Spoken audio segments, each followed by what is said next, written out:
Welcome to the Hunt Fish Travel Podcast. I am your hostess with the mostest, Carrie Z. Before we get into this week's episode, I'd love to remind you that the all-new SpyPoint Flex G36 is available. The new camera takes amazing 36 megapixel photos, optimized connectivity, and improved battery life over the original Flex. So I can't wait to get my hands on one of these bad boys and set it up and see what kind of video and photos I can take. As always, this episode is brought to you by Montana Decoy. I was out turkey hunting over the weekend. Well, I wasn't turkey hunting because I didn't have a tag, because I do a tag for the week I'm in Greece, because that's super fun and helpful.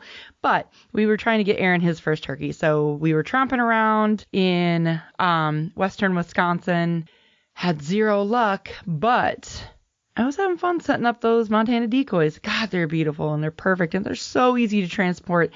You just squish them together and put them in your pack. So if you are looking for some high quality turkey decoys, man, check out Montana Decoy because they are awesome. And of course, this episode is brought to you by Costa Sunglasses. They are the only sunglasses that I wear. They're such a big friend of the show, and they're doing great things. Some of their initiatives are just incredible. And I can't wait to interview some of the folks about tarpon initiative and just even tarpon fishing. Oh, I can't wait for this summer. I'm excited to go to Greece, but I'll be glad to get back too because I love podcasting and I'm totally in podcasting mode. So, anywho, if you haven't yet, check out the Hunt Fish Travel Podcast Facebook page. I'll be posting some stuff from Greece there. It's a travel conference that I'm attending, and we're able to take my mom along too. We were supposed to take her for her 70th birthday, and then the pandemic hit, so that put the kibosh and everything. We were going to do like an Alaskan cruise or something. But then when the Travel Blogger and Exchange conference in Greece came up, I was like, hey, Ma, you want to go to Greece? She was like, hey, Carrie, yeah. So we're kind of doing a 70th 2.0 birthday celebration for her 3 years later. But I feel really blessed that she's able to come with me, and I'm excited about the conference. So stay tuned for some episodes about that. I have so many episodes recorded, and I'm waiting on them to be edited from the editor so I can get these out to you. So many great episodes. This week's episode is going to be a two-parter because it went really, really long because he was a great guy to interview. We're talking hunting in Africa, which has so many different facets, so many questions answered, and I hope you enjoy part 1 and part 2. If you have any questions, hit me up on Twitter, HuntFishTravel, or Facebook or Instagram or something like that, and we'll get the questions over to him, or maybe we'll just do a follow-up episode. So, enjoy. Here is part 1 of the interview with Dan Murff, a representative from Wintershoek Safaris in South Africa, and we are talking about hunting in South Africa. So enjoy this part 1, and don't forget to listen to part 2 as well. This company, once again, as an agent, which means I would go out and do marketing. I would promote the hunts. I would promote Johnny at that time and his hunts, and just try and create as much excitement and interest, for somebody, a first-time hunter, even an experienced hunter in Africa, to come over and hunt with us. Okay. And then once we combined with Yvonne and established this other company, Wintershoek, I started moving around more in the country with my keep the lights on job, which was with a company and in the food industry. And now that's I'm still working for them, but it's slowed down, and I've got more time to spend back in the hunting industry, and that's where I really thrive and enjoy my. If you want to talk about free time and extra hours in a week, that's where I come in. Is finding those hours for me to promote and work with Wintershoek Safaris. Gotcha. This past February, I was invited to come up. Come up and work. Excuse me. It's okay. To join them in the booth at the Safari Club International Convention, which was in Nashville at the convention center. And we had a great time, great show. We were constantly busy talking to potential clients, to current clients, to old friends, and making new friends. And one of our old slogans with the company used to be, come as a client, leave as a friend. And, that's just kind of our mentality and our thought process is you come in, you hunt with us, you have a great time, you enjoy the things that Wintershoek can offer, and make it a lifetime experience. And we establish a friendship, with our clients, and the clients establish a friendship, not only with their PH, and by the way, PH stands for professional hunter, but they also, establish friendships with the ranch or the lodge manager, or the lodge. I call her the lodge mom, because she's in charge of everything that goes on in the hunting lodges.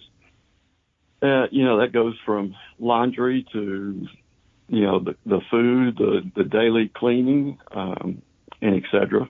Anything that has to do with the lodge, she's in charge of. So, we just establish friendships and long-term friendships, with those people that's involved with Wintershoek. I mean, it's just our heart is to provide for the clients and to become friends with them. So when we're at these shows, we're always entertaining and talking and shaking hands and hugging, and in some cases kissing. The French kiss. So, and just reigniting our friendships again. And that group just seems to get larger and larger every year. So I guess that's a long explanation of what I do. All right. Okay. So okay. Full disclosure. That's my thought. No, but full disclosure, I've never really been interested in hunting Africa. And it's because, so Aaron and I, my boyfriend and I, were just having this conversation the other day, because I was like, we should go to Africa and do the podcast. He's like, no, it's so dangerous there, we'll end up dead. And I'm like, it's probably safer than Chicago. What are you talking about? So yes, it is. Downtown Chicago, sure. You can go. I live 20 minutes from Milwaukee. You can go down to Fifth and Ring and probably get shot, going to Speed Queen. So I mean, it's. Let's address that first, because I do think that there is an overarching feeling that Africa is very dangerous, and a lot of people it could be a deterrent. So can we address them? Because I mean, it is a high crime rate. You guys have a lot of people getting shot a lot. So.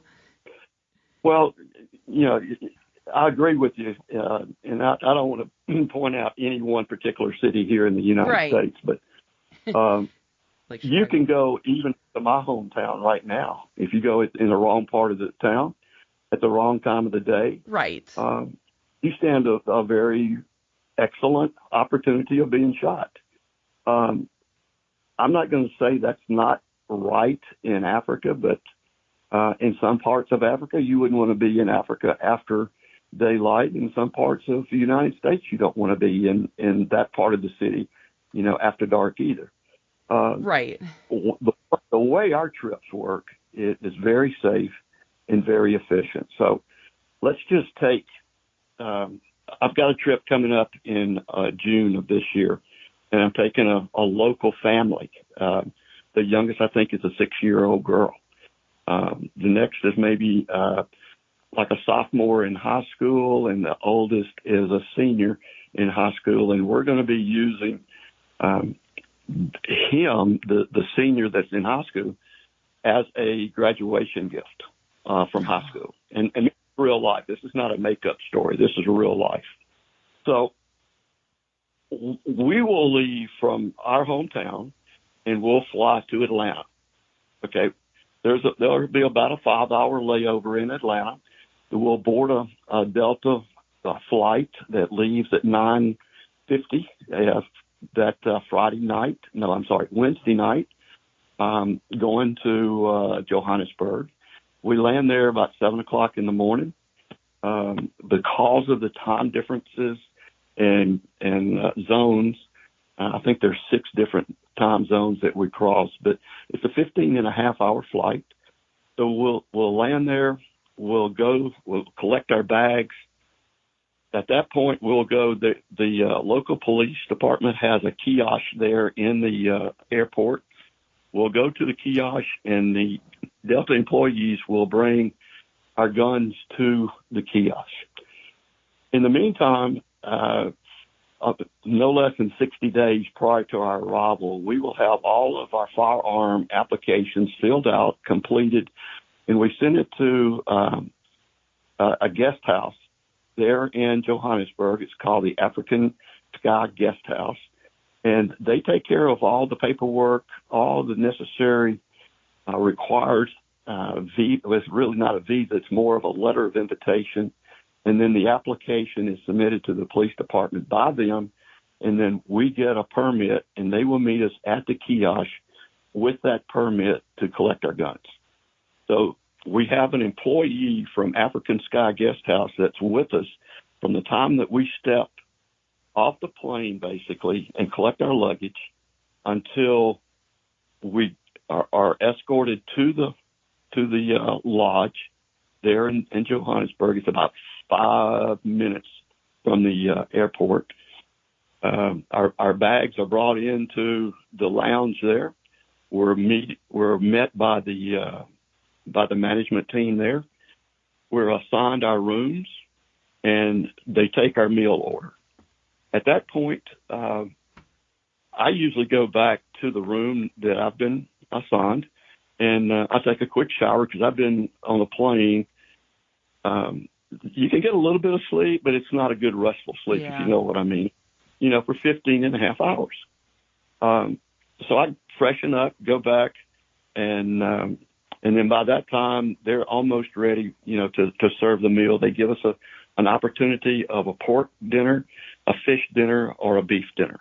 And it'll have all the fixings, potatoes, vegetables, fresh vegetables, green salads, appetizer of some sort. It's usually a local appetizer to start getting, used to the African food, which is a whole lot like the American food, by the way. So it's a little bit different, but not much. Then we sit down for a dinner. After dinner, there's a dessert of many choices. After that, we usually go out and sit around a campfire. And that's part of,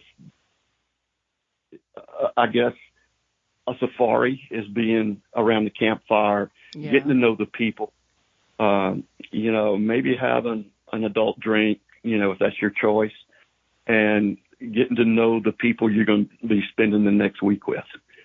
After that, you can go to bed at any time you want. We get up the next morning. The breakfast is usually served around 7. It's a buffet type deal with, specially ordered eggs of your choice, or pancakes or waffles. So it's, kind of a specialty buffet as it's served. Then we're escorted back to the airport for a 9:15 departure. We fly down to Kimberley, and that's where the professional hunters and we start engaging, with the hunt itself. So the first night in country is just with the African Sky Guest House, and that's just overnight because there's no flights, from the time that we land until the next morning at 9:15. So it's a regional jet. We fly down to Kimberley, and they meet us there. They collect our luggage. We jump in one of their vehicles. It depending on the size of the group, it could be anything from a company van to the professional hunter's private hunting truck.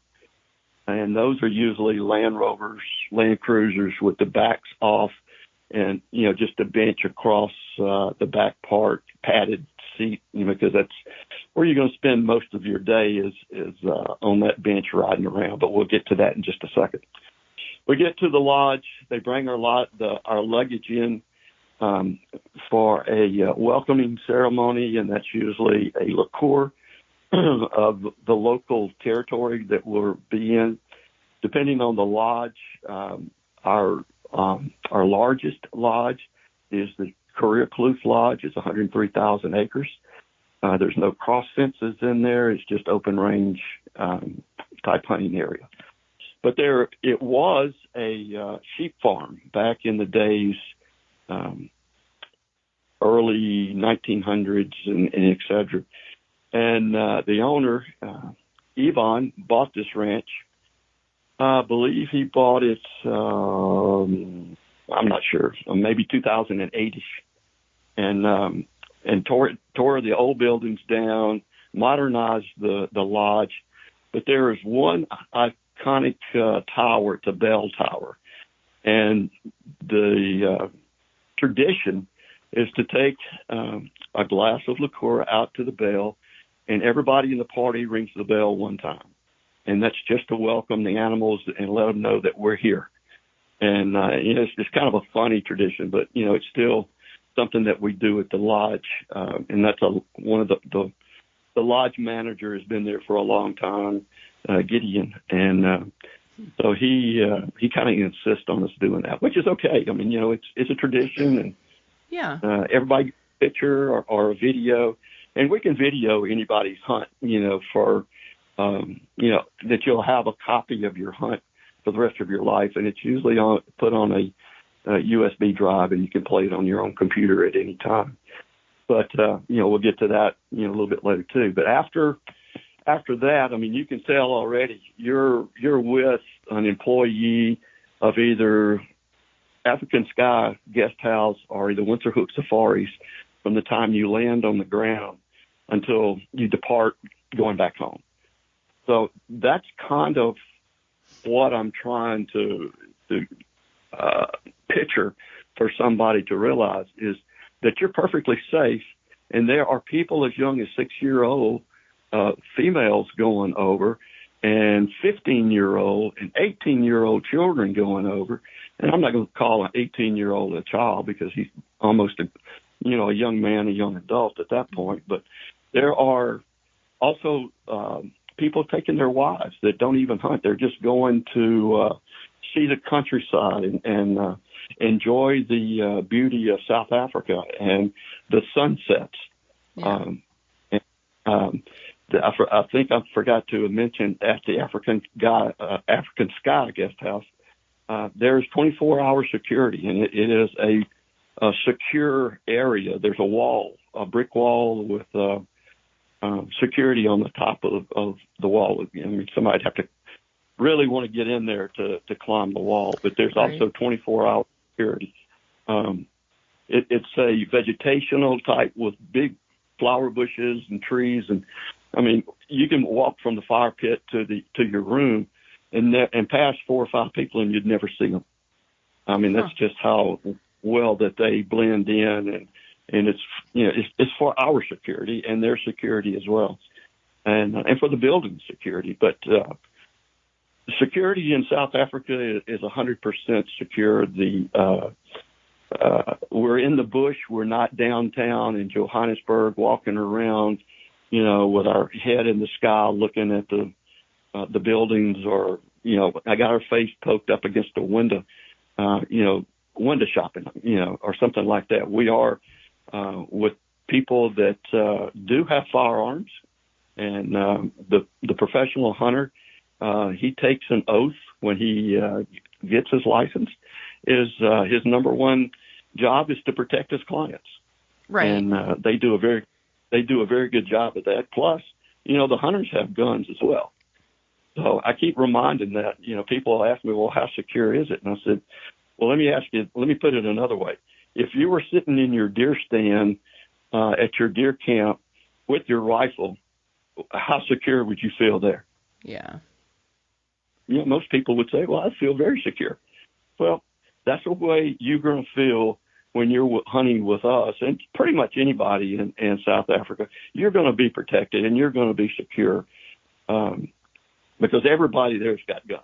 Yeah. And they're big guns. And, so, well, Yeah, and a lot of times I do mention whenever anybody says, "Oh, it's not safe there," I'm like, it is in their best interest that you go home and do not go home and say, "Gosh, I went there and got shot." I mean, you're gonna, it's like in your best interest. Like, you wouldn't have much of a business if all your clients got in big trouble. They're not gonna stay in business very much longer. Right. That's for sure. But we do also, through the conservation effort of Dallas Safari Club, the International Safari Club, Houston Safari Club, and all the local chapters in the United States have fundraisers. And, it's also a conservation effort to work and save the animals in South Africa because, of poaching and I'm sure you've heard of the wild meat sagas and stuff like that. Black Mambas, big fan. We're lucky enough to have. I'm not real sure I should be talking about this particular thing, but we have motorized game wardens, I'm going to call them, on our ranch that protect not only the game, but they also protect the professional hunters, the workers, there that's around the lodge because, we house those workers, at the property. We also house the game ranchers that's working on the ranch protecting the wildlife as well. So, gotcha. I can tell you all kinds of stories about being on a stalk and down the road, here comes a Jeep or a motorcycle or somebody just walking quietly to see who we are, checking on us to ensure that we're not, we haven't climbed the fence and poaching the game. So there's always somebody watching your back. Gotcha. Okay, so that would be like the first, I guess, roadblock to getting somebody to go hunt in South Africa. Mm-hmm. The second one, and this is really the one that gets me, and this is truly the reason I have never really been interested in hunting Africa, is because of the cost to get your trophies home. It's not even like the base cost for the trip, because you can spend $5,000 on an elk hunt in Colorado very easily, plus. So, but I've heard horror stories of, the trophies not coming home properly, or you get the whole like held for ransom thing, or just the actual out and out cost. And I want to follow up with that by asking you, in a previous message, you had pitched like a package price, and it had five animals, and quite just in frank honesty, I'm not even interested in 2 of them. So if I wanted to swap out one of the animals, like I genuinely am not interested in hunting warthog or blue wildebeest, honest to God. But I am interested in hunting kudu. I love like the whole antelope species and that line. So if I wanted to do that, A, is that possible? And then B, can you talk a little bit about how someone like me would even get a trophy home to Wisconsin and not spend $40,000? Sure, absolutely. I'm not going to quote exact prices. No, and that's fine. Okay. Yeah, that's fine. But to answer your question is yes, and yes. First of all, we do offer packages, and no, we do not swap animals out on a package hunt. Okay. And the reason that we don't do that is because the package hunts are so much discounted and at such low pricing. They're actually designed for first-time hunters, which is in the package, and we only offer 2 packages. Okay. One is for 5 animals and one for 6 animals. But what we do is in each package, first of all, you can hunt 2-on-1 or 1-on-1. And 2-on-1 means there are 2 hunters or 1 professional hunter and 1 truck. Okay? That's the least expensive way to hunt is 2-on-1. And because we discount the animals, we discount the daily rates.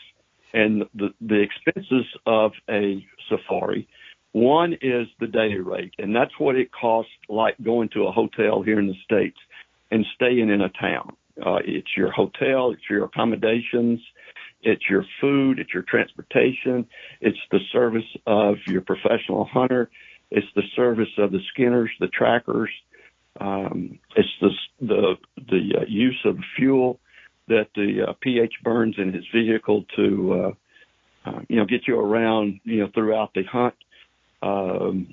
The pre-preps of the taxidermy, like the skinning, the salting of the hides to get the moisture out of them so we can send them to taxidermy, which we also provide taxidermy work there on site in East Africa.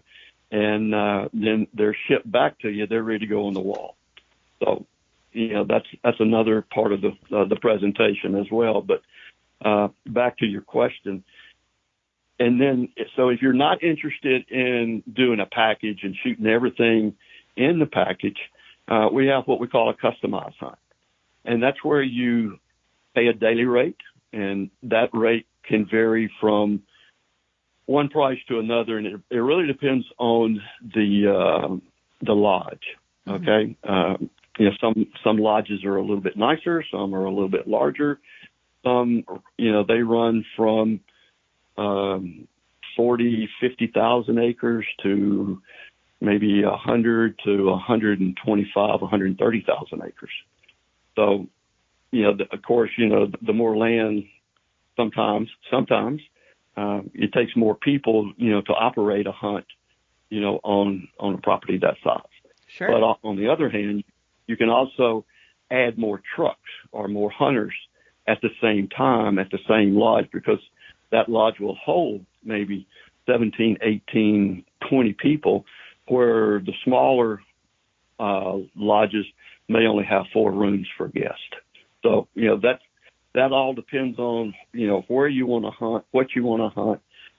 We have over 35 different species. At every location, we have 4 lodges, and we have 35 species at each lodge that a hunter can possibly hunt. And of those 35, we have 2 of the big 5, and that being Cape buffalo and rhino. And it's the white rhino, it's not the black. You can't hunt black rhino. So right. Anyway, so that would be the way that a person like yourself that only wants to shoot specific game or specific species, then I would recommend a customized hunt so that you can actually pick what you want to shoot versus the package, which is most of the animals that you mentioned, would be in that package, but there's 1 or 2 that it wouldn't be. So sure. You can justify it by either just giving up those low priced trophy fees on the package, and that package is all inclusive of what I just mentioned, or the customizes is like a la carte. You just add to it, what you want to shoot, and different people have different interests. Sure. Obviously, the kudu is definitely one of the most sought after game species over there, and we have some good ones too. So awesome. Oh yeah, and they're fun to hunt too. They're usually up in the got the hiccups now. Up in the hills, and so you kind of get high and you get to look out over some of the valleys and the crevasses, and South Africa is just beautiful no matter where you are. You could be out on the patio at night around the campfire after dinner, and on a clear night you can see just about the whole Milky Way galaxy, and the Eastern Star and the Northern Star and all these stars that the the house lady knows about. And I just sit there in awe, because I'm not really an astronomer by any chance of mine, but I get amazed, and just hearing the stories from the professional hunters about different clients that come over, and they'll either threes on a charge of a Cape buffalo, and then he has to step up and shoot the trophy for him, it's just hysterical sometimes to hear some of the stories that they come up with. That's cool.